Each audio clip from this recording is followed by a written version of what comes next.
Hello everyone, আসসালামু আলাইকুম। কেমন আছেন সবাই? আশা করি সবাই অনেক ভালো আছেন। আজকে আমি আর আমার দুই মা মিলে কোথায় গেলাম চলুন আপনাদের সাথে শেয়ার করি। তো শুরুতেই আমি রেডি হয়ে নিলাম। বলুন তো আমাকে কেমন লাগছে?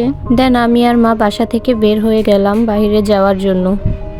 তো প্রথমে আমি আর মা একটি অটোতে উঠে যাই, যেহেতু আজকে আমার আম্মুও যাবে তাই আম্মুকে নেওয়ার জন্য সামনে আবার নামতে হবে। অটো থেকে নেমে দেখি আম্মু আর আমার বোন দাঁড়িয়ে আছে, তাদেরকে নিয়ে আমরা আবার একটি সিএনজিতে উঠে যাই। আমাদের বাসার জন্য কিছু কেনাকাটা করার জন্য এই দোকানটিতে আসি।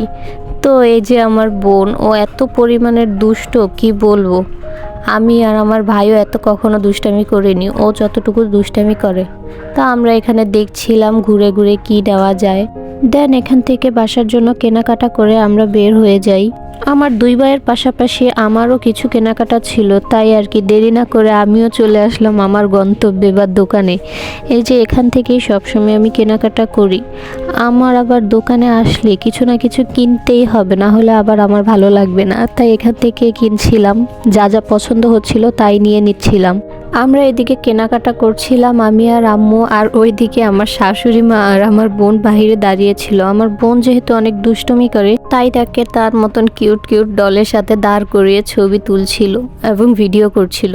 দেন এখান থেকে আমার আর আমার আম্মুর কেনাকাটা শেষ হয়ে গেছিল, তাই আর কি এখান থেকে আমরা চলে যাচ্ছি এখন। আমাদের যেহেতু আরও কিছু শপিং বাকি ছিল, তখন আম্মু বলতেছিল চলো এখান থেকে কিছু খেয়ে নেই, তারপর আবার শপিং করা যাবে। এই যে আমার বোন, ওর দুষ্টামি ছাড়া আর কোনোই কাজ নেই। ও সারাক্ষণ দুষ্টামি করবে, এটাই ওর কাজ, আর সবাইকে জ্বালাতন করবে। আমি যেহেতু ফুচকা অনেক বেশি পছন্দ করি, তাই আম্মু আমার জন্য ফুচকার অর্ডার করছিল এবং সাথে চটপটিও ছিল। সবগুলোই মোটামুটি ভালোই মজা ছিল।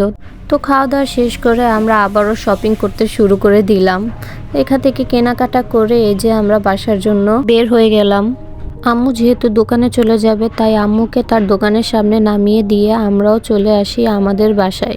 আমি আর মা যেহেতু বাইরে থেকে খেয়ে এসেছি, তাই আমার হাজবেন্ড আর দেবরের জন্য বাসায় এসে একটু হালকা নাস্তা বানালাম। আমার হাজবেন্ড খাচ্ছিল এবং আমি তার ভিডিও করতেছিলাম। এইদিকে আমি ঘরে এসে দেখি আমার হাজবেন্ড তার আর আমার ছবিগুলো প্রিন্ট করেছে। তো আজকে এই পর্যন্তই। সবাই ভালো থাকবেন। আল্লাহ হাফেজ।